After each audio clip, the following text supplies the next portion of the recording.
In the Bible, we find one of the most beautiful appeal from God. It says, "Today, if you hear His voice, harden not your heart." Would you like to spend this day with God? Listen to this devotional. This Day with God, a devotional by Ellen G. White. Eternal loss. Eye hath not seen, nor ear heard, neither have entered into the heart of man the things which God hath prepared for them that love him. 1 Corinthians 2, verse 9. Every sin, every unrighteous action, every transgression of the law of God tells with 1,000-fold more force upon the actor than the sufferer.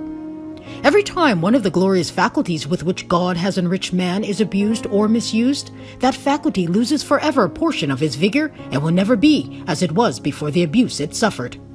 Every abuse inflicted upon our moral nature in this life is felt not only for time, but for eternity. Though God may forgive the sinner, yet eternity will not make up that voluntary loss sustained in this life. To go forth into the next, the future life, deprived of half the power which might be carried there, is a terrible thought. The days of probation lost here in acquiring a fitness for heaven is a loss which will never be recovered. The capacities of enjoyment will be less in the future life for the misdemeanors and abuse of moral powers in this life. However high we might attain in the future life, we might soar higher and still higher if we had made the most of our God-given privileges and golden opportunities to improve our faculties here in this probationary existence. We are all under one or the other of the two great captains. One, the creator of man and the world, is the greatest of all. All owe him the allegiance of their whole being, the devotion of their entire affection.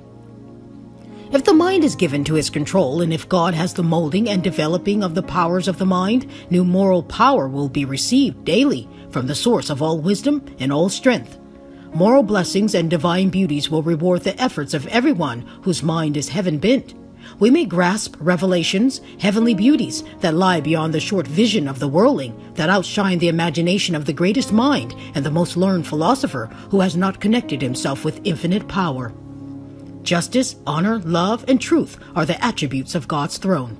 They are the principles of his government, which is to be established on the earth, made pure by the fire of his retributive justice. These are the jewels to be sought after and cherished for time and for eternity. In view of these things, build your character not after the worldly standard, but for eternity.